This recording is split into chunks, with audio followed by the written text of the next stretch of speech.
நான் மறைந்த வன்னிய சங்க தலைவர் மாவீரன் குரு அவர்களின் மகள் குரு விருதாம்பிகை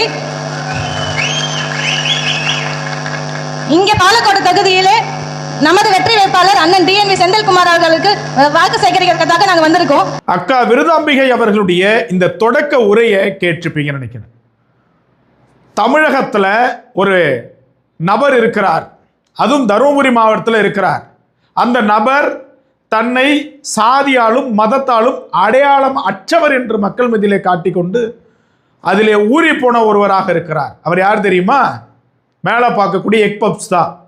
எனக்கு சாதி கிடையாது, எனக்கு மதம் கிடையாது, என் நெத்தியில் குங்குமம் வைக்காத, என்ன அந்த சாதின்னு சொல்லாதன்னு சொல்லுவார்.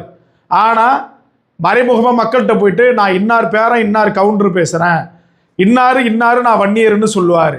அது மட்டும் இல்லாமல் தமிழகத்தில் எத்தனையோ பல பேச்சாளர்கள் இருக்கிறாங்க, நட்சத்திரங்கள் இருக்கிறாங்க, சினிமாக்காரங்க இருக்கிறாங்க. இவர்களை எல்லாம் கூட்டு வந்து பிரச்சாரம் செய்ய வைக்க துப்பு இல்லாமல் அதை நான் அப்புறம் சொல்கிறேன்.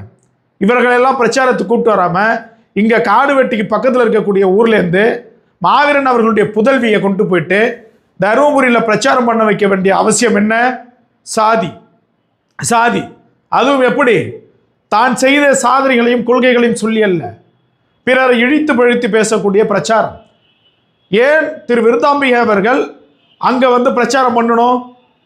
அவர் வன்னியர் என்கிற ஒரே காரணத்திற்காக வன்னியர் சமுதாய மக்கள் மத்தியில் எதிர்தரப்பு வேட்பாளர்களை சாதி ரீதியாக இழிவுபடுத்தி அவர்களுடைய வாக்கை பெற வேண்டும் என்பதற்காக கேபி அன்பழகன் பாமகவுக்கு எதிரானவர், கேபி அன்பழகன் வெள்ளாளர்களுக்கு எதிரானவர்கள், கேபி அன்பழகன் பட்டியல் சமுதாய மக்களுக்கு எதிராகன்னு சொல்லிட்டு கேவலமான ஒரு சாதி அரசியலை செய்து கொண்டிருக்கிறார் செந்தில் அவர்கள்.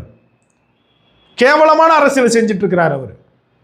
இத்தனைக்கு இவர் வந்து திராவிட தூணா, சாதி வெறியின் உச்சமாக இருக்கக்கூடிய அந்த நபரை தான் நீங்கள் புறக்கணிக்கணும். நாங்கள் எந்த ஒரு இடத்துலையும் தேவையில்லாத பண்ணது கிடையாது. ஆனால் இவங்க என்ன பண்ணுறாங்க? எங்கே இருந்தவரை இங்கே கூட்டு வந்து பிரச்சாரம் பண்ணுறாங்க. காரணம் ஒரே சாதி என்பதனால். இதை புரிந்து கொள்ள வேண்டும். நீங்கள் ஒரு நல்லவங்களை தேர்ந்தெடுங்க உங்களுடைய வேட்பாளரா, உங்களினுடைய அரணா ஒரு நல்ல மனிதனை தேர்ந்தெடுங்க. அதை விட்டுட்டு இந்த மாதிரி மனிதனை தேர்ந்தெடுத்தீங்கன்னா அது உங்களுக்கு தான் ஆபத்தாக முடியும். அந்த தொகுதியினுடைய மக்களுக்கு சொல்கிறோம்.